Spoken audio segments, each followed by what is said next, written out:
The following is a special presentation of Tony Curry Radio.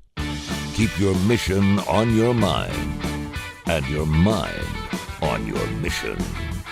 This is Mission Minded with Michael Coleman. Welcome back to Tony Curry Radio, TKR. Get that app and join the 100,000 folks who have downloaded one of the top podcast platforms in the entire country. We're consistently in the top 10%. And one of the reasons is because we have great guests and great shows. And we like to give back to Mission Minded, Heart of Alabama Food Bank. Michael Coleman, he's, of course, the CEO down there. We've been doing this show for a while. We'll back it up with BBB, Bite by Bite, which is a show specific to the food bank industry. And, of course, you've had your plate full since the Donald Trump has taken office. It seems like he's been in office for like 3 years, and it's only been like, I guess, slightly over 100 days, but you've certainly been directly affected by him, and we've had some discussion about that. You go back and listen to prior shows. You and I were just briefly having a conversation. Sometimes I'll just hit the record button because we'll get 5 or 10 minutes into something. I'll go, wow, that would be a really good show to talk about, because we talk about things that happen in every business, not only non-for-profits. You recently had somebody who carries a pretty big stick and has a lot of weight at your place of business. I can equate that or use that in a radio term. We had a guy who is our production director, and he didn't want to show anybody how to produce things and use the tools he had, because if he did, then he was kind of telling his own secrets. And I think he was doing it more just to kind of protect his brand and protect his job, because everyone had to go through Mike in order to get anything done. And they were like, if you just show me how to do it, Mike, I won't have a problem. And he's like, no, I got it. And, it was always kind of a pain in the butt to go through him. And then he'd feel, like he had some equity going there with the company because he was the only guy that knew this, and he wouldn't tell secrets, and, emails, blah, blah, blah. So when you do have somebody comes in that maybe holds a key that's a little larger than some others in your office, and all of a sudden they up and quit, or they just get out, it can kind of throw you for a loop. First of all, before we get into the logistics and the intricacies of this particular situation, how important is it to make sure that you have somebody to back somebody up? In other words, if Michael Coleman decided to mail it in today, does the board have somebody already ready to go to take your position, or at least fill that position? And should you, in a business, depending on how many employees you have? Absolutely. It's called succession planning for leaders of organizations. And actually, in Feeding America Network, you are required to have a succession plan. So you either have a person by name or whoever's filling a position. So usually, like a chief operating officer, or whoever is second in command, typically, and it would be a COO, would, if something happens to the CEO, whether he's like fired on the spot or passes away or becomes incapacitated for whatever reason, you already know, and the CEO already knows that they would take ownership. They would step up. There's already processes that they're and information at their fingertips. So here's where you find all the information. Here's where here's who you have to contact. Here's who you notify. All that is already laid out, because what you want is, on some sort of unexpected change like that, you want to keep the craziness down to the lowest level possible, or and the chaos is what I meant by that. And so it's really challenging. And then I walked into a culture, and this is very common doesn't matter whether it's business, not-for-profits. There are people who figure out their particular position in an organization, and they get their self-worth from that. And so what I found was, when I got here, was you can't even analyze somebody's what they're required to do and how well they do it, because they don't want to reveal anything about it. They want it as mysterious as possible, because they're looked to as the savior, or they're the gatekeeper, or they're the ones with the golden key. So we can't do anything without person X or person Y. And they get and I understand that you feel needed, you feel wanted. Now, hopefully, you would build an organizational culture to where uh, that's not the case. Like you are uh, recognizing and rewarding people for doing a good job Yeah. without them being. And so, one of the things we talked about was when I got here was we have to get our processes documented. And so that sounds a lot like, oh yeah, everybody's like, oh yeah, I'm gonna document it, but there's actually a software to where you can do that. There's several probably. We use Trainual and we break it down by departments. And so what I tell people, if you're in charge of a department, every single requirement. So if it's I'll use an example. So let's say it's a reporting requirement. Okay, well then you have to go in and put that report in, and then you have to step by step list out where's that information come from. You can upload files where you can actually transfer a copy of the report. You can actually do a video and input it into there to explain step by step, or if it gets very complicated or convoluted. So we started doing that. Well, it was only because I mandated it, and then sometimes people wouldn't do it. So I had to put my CEO in charge of it to make sure that every single item is accounted for. And Yeah. here's the reason. At the end of every fiscal year, which our fiscal year runs July to June, so June 30th of every single year, we have to shut down. We go back about 3 days. We shut down the entire food bank because every bit of our a couple $1 million worth of property, actually, it could be upwards of $3 million worth of our food inside of our warehouse has to be accounted for and inventoried to go towards our single government audit that we have to do every year. Yeah. And so obviously you've got things moving around in an inventory system. So when it comes in, it's receipted in, then it moves to another warehouse. And then sometimes people have ordered it, you've got it in a different position. So lots of times when you go to inventory, you're like, okay, we're missing some things. It's in the system. We just have to reconcile all that. Well, and so it's a really big time of the year. Well, then our inventory specialist, the person who's over it, who was also assistant director of operations, walks in this week, totally unexpected, had no idea anything was wrong, and says, I'm turning my keys, I'm leaving, and walks out, no notice, Wow. no 2 weeks notification. And so thankfully, we had some things. Did you see? Hold on. Did you see this coming?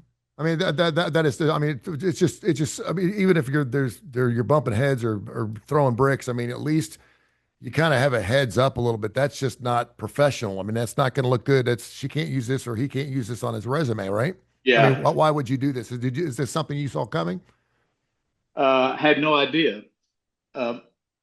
And what's even more disheartening is, we got some differing reasons why. One was they had lost a parent and had not adapted to that. But for a whole year, because a lot of their job is on the computer on our inventory system. But for an entire year, I allowed them to work remotely on Mondays and Fridays in another state to help take care of their parent who was ailing. And that was me doing something that was not in our best interest. That was in that person's best interest. Yeah. And we did that because, we want a culture of, yes, we know this is on your mind. You don't have anybody to help with your parent. And so, so we felt like, hey, we're pouring into you. We're caring for you. We're showing that and I think that's, and I still to this day don't regret doing that. Yeah. What you would hope though is that would build a certain amount of loyalty, a certain amount of, hey, I'm not going to walk out and leave these guys high and dry because they've taken care of me when I had some challenges. But, people have their own reasons. Now, I also think there were some normal stresses in life. Also, I think the person mentioned wanting to leave the entire state because this is a very red state. And, politics have really bothers them. And so, but But the truth of the matter is, when you just look at human nature, it's usually not somebody to walk in and just walk away from a high paying job, um, and with no notice, no anything, and just leave. How long had this individual been there in this position? About 6 years. Wow. Yeah. That's amazing. Okay. And it was even due to get, a performance bonus. But nevertheless, um, lots of times that's to say, even though you may feel like, hey, I've established a good culture, people aren't going to do me like that. You just never know what's going on in people's lives or what's going on in their mindset. So the bottom line is, as a leader of an organization or of a leader of a department, maybe you can't put it online, but you have to make sure that you envision is okay. If somebody walks in here cold, they don't know anything. That's worst case scenario. Lots of times you can bring some people up from a previous and have some idea of the system, and so they're not starting from scratch. But if you did, you want it all laid out to where, oh yeah, you just go right here. Here's every process we have step by step. And if you still didn't understand something, we have people here who can help guide you through this. Yeah. In other words, you're not just walking in clueless like, well, I don't even know where to start. It gives you key documentation, key points of contact. It gives you a report, whatever it is. So I'm glad we prepare for it, but it just reminded me from several different angles how critical it is, because as much as we would like to count on certain people and think people are not going to disappoint you, people are people, and they tend to look after their needs first. And we've had previous shows talking about the lack of loyalty. Yeah. And I get it, because some people go, well, my guess is it was those factors made the decision easier, but I'm guessing that they had maybe another job and got notified of the other job, and they're like, I don't want to go through the stress of another audit, and just chose to walk away. But they clearly put themselves first, and I get the mindset, I understand the mindset, but we had a chance to put ourselves first, and we didn't do it. We poured into that individual, and we did what was in their best interest. You would hope the residue from that, or the exchange of that, would be a reciprocation to where, Sure. But it just goes to show you. So you have to view it from, hey, there's no from a business owner or somebody running a department. You have to look at it like, hey, we're going to play worst case scenario on this. There is no loyalty in this game. So what do I have to do to keep things running smoothly? And you have to operate from that perspective to make sure that your department, your company, business, whatever it is, continues to function regardless, including yourself, if they don't show up the next day. Well, and to your point too, there's a lot more weight that comes with something that you're doing, because you're actually providing a service to people that need it to live. I mean, Right. it's like if I'm an oxygen maker and all of a sudden I decide I don't want to make oxygen containers anymore, and you got to get oxygen every single day. It's like, hey, listen, well, who's going to make, and then you don't know how to get into my website in order to build the cartridges of the cylinders or whatever. This is not, we're not selling stereos at Best Buy here. We're distributing food to people who need to eat. Yeah. Michael Coleman is the CEO of Heart of Alabama Food Bank. When you talk about, first of all, and I wanted to go back, you talked about doing auditing on inventory. How difficult is that? And I would assume you have to go through audits every single year.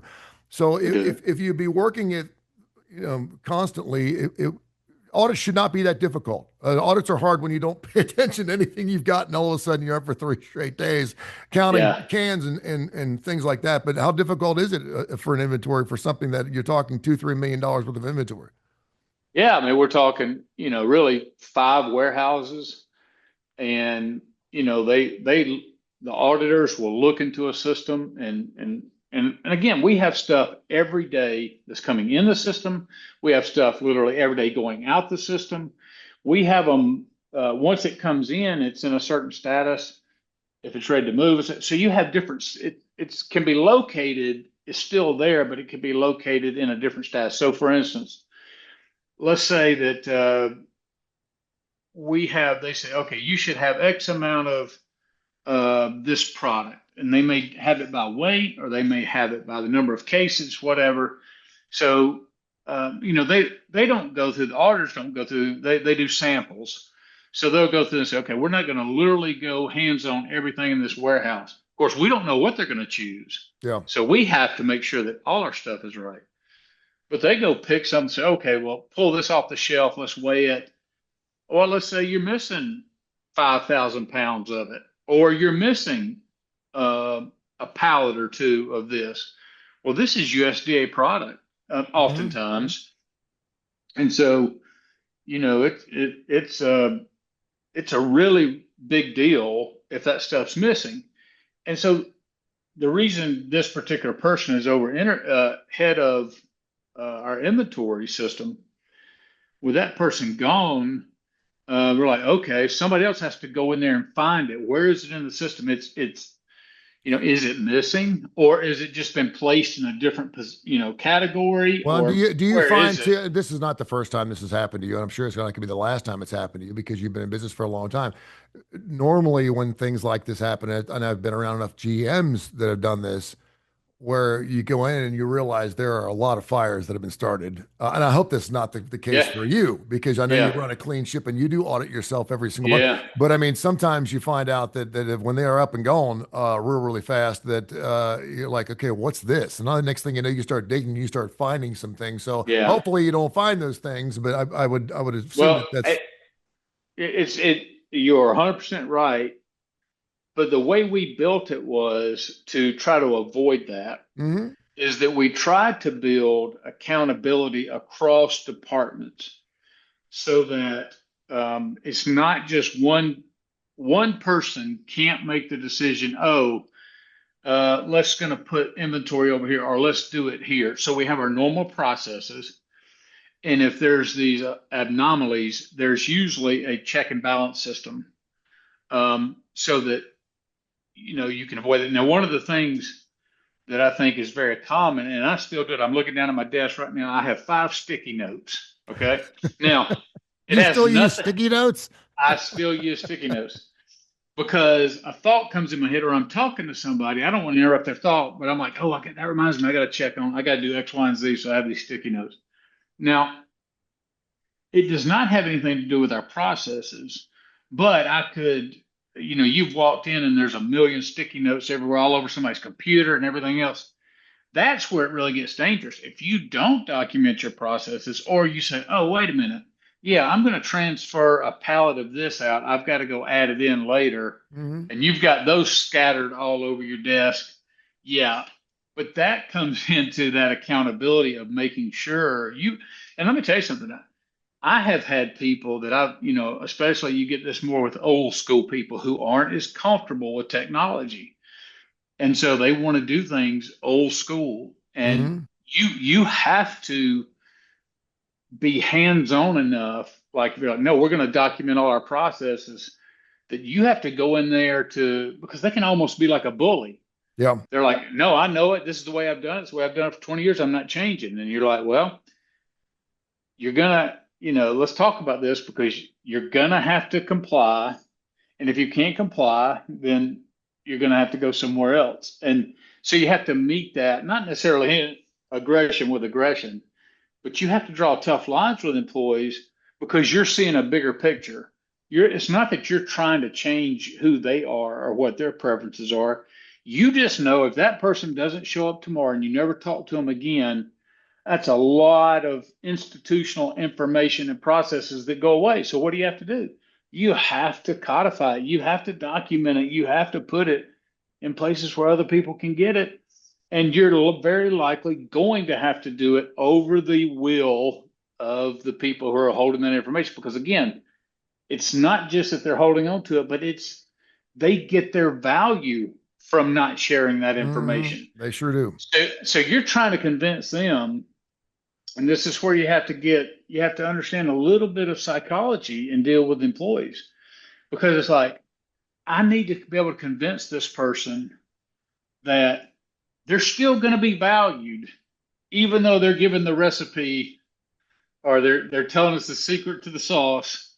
Hey, that's not going to diminish who you are or what our appreciation for you is. Man, It's very difficult to do. This reminds me, and I've been writing down notes here, so pardon me for looking down. Wayne Knight, who is the actor that played the mailman on Seinfeld, he had Yeah, that Newman. part. Yeah, He had that part, Newman. He had that part in Jurassic Park where he was the one that knew all the codes. He had the sticky notes, the sandwiches, and all kinds of crap all yeah, over his desk, and he was the one that was stealing the placebos or whatever it was, the embryos of the dinosaurs. And I can remember that, and they get in there and they're totally handicapped. They're totally hijacked. He has taken yeah, the entire system. He has shut it down. They don't know how to get it back on. They don't have any yeah, passwords. And we're talking obviously dinosaurs here. And there are people like that in a business. And I can speak from experience that I had the same thing. I went in paying somebody, which what I thought was based on the hours they were giving me per week was a pretty good salary. They weren't really an employee. I was kind of paying them on the side, and yeah, and then when all of a sudden they went AWOL, I realized just how much work they'd done, but how many different things that they had facilitated that I had no clue about. I was like, just take care of yeah, it. I don't want to know about the technical aspect of it. I'm a talker. I'm a radio guy. I do podcasts. I yeah. speak and I ask questions. I don't know anything about the computer or the app or anything else. And perhaps I should have known more. Just to have a handle on it. Thank goodness in this particular situation, this person was lazy. And so they taught someone else how to do Yeah, their job. yeah. And so it was easy to fire him because I'm like, this guy already knows everything. And I end up paying the other guy half. So yeah, Well, think about it, how this bleeds over into a personal. So if you're sitting there going, well, this isn't really relevant to me. I'm not a CEO or I'm not a department head. But think about how many times you trust a spouse to take care of all this business. mm, And of all the credit cards, of the insurance, of all, that there's enough retirement, there's enough savings, there's all of that's hey, having covered. gone through divorce, like half of us do, Yeah, you find out because the wife or the woman takes care of her. She has her duties, and I have my duties. I cut the yeah, grass, change the oil, pay the bills, take it, bring the yeah. money in. She takes care of this, that, and the other thing. And then when you realize that you're a single parent, you have to take care of everything. So it's a great analogy that it works in Well, relationships. well, you think about how many, especially I would say, widows, Oh man, just entrusted their husbands, and they think, yeah, he's got it all covered, and you don't know behind the scenes he's juggling or he didn't keep records of anything. So the kids come up and go, "Oh, mom, dad, passed away unexpectedly. Okay, let's figure out."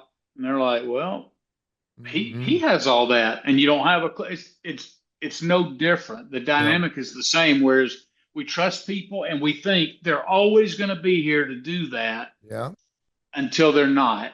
yeah, And then what have I done to prepare for that time? And as tough as that is, if somebody's listening, and that doesn't even matter if you're young or not, um, because I just saw somebody, a friend of mine. I wasn't a close friend. I was closer to her parents. She's probably 10 to 15 years younger than me. I had no idea she was even sick, but both her parents are still alive, and she died from cancer. wow, And I know a lot of the family, but she was in her 40s, or early 50s. But the bottom line is, all of a sudden somebody's gone, and it happens all the time. And you're just like, so this isn't necessarily for older people. It sure, doesn't matter. You got to know your business. You got to know what the plan is. You can't just trust that the person that you love is, number one, going to do it. Number two is going to do it right in a hmm, way that makes sense. And at a minimum, at least sit down with the person and go, okay, where's all the information? Fine, you're going to handle it all, but at least tell me where's all our account numbers, where's all our credit card, hmm, if you've got an insurance policy, where's all that? Where's our marriage license? Where's birth certificates? Where's yeah, all man, that kind of key documentation, passports, everything? Where is it? hmm, If it's in a magic box, that's yeah. fine. Just tell me where the magic box is. Yeah, no, Um, that. What a great analogy, and that because I a lot of times the men are the one that write the checks, and you see this so much. Well, he handled that. And I had a friend of mine who got brain cancer and was given 6 months to live. His name was Wally, and he's just a wonderful man. He was in his 40s, 48, 49, and of course they knew that he only had a certain amount of time. And so he had to sit down and said, listen, there's a lot of things I need to tell you. I need to share some things with you about, our business and about who gets what and what kind of deals, because everyone's got their little secrets sometimes. Hopefully you don't. Yeah. She didn't find any major fires or anything when he passed away. And thank goodness they were pretty well off anyway. They're part of the Kennedy family, so it wasn't like money was an issue, but in most cases it is. And you hope in my dad's case, when he was going to die, he paid for everything before we were done. He's like, I'm going to take care of everything, so you guys won't have to come out of pocket for anything. But really remarkable stuff and really important stuff to think about when you certainly have employees. And hopefully by listening to this podcast today, maybe you've got that one person in your office, and it seems like it's always the tech guy. It's always the person that sits back and the lamp's on and the rest of the room is dark. They may come in on weekends. They work weird hours, or maybe they work out of state or work from home on Mondays and Fridays. But they got some things. So great stuff. We do. And just one last thing. It always happens when you least expect it. The last thing I thought of is this person leaving us asking, what's going on? Why is this happening? At this time of the year. At this time, it was the worst time in the world for that person to leave. Something we can get into, and when we do these things, you always give me ideas for other shows. But I would love to get into departure interviews. I think we may have done a show on this in the past, but I mean, every good business usually has some type of departure interview. Even if you're leaving or you're pissed off or whatever, they'll want to sit down and ask why and why it's important you don't burn bridges and stuff like that. CEO of the Heart of Alabama Food Bank, Michael Coleman. Thank you, brother. Coming up next, we'll do Bite by Bite. What are we talking about on BBB today? Yeah, we're going to talk about, we're kind of transitioning more to specific nonprofit stuff, but it's stuff that I live out in the nonprofit world. We're going to talk about specifically how to be able to talk about your mission in a way that inspires people to get involved. And that's really a challenge for all nonprofits, but specifically us at the food bank, where we need lots of volunteers and lots of different donors and different stakeholders. Wonderful. We'll do it next right here on Tony Curry Radio.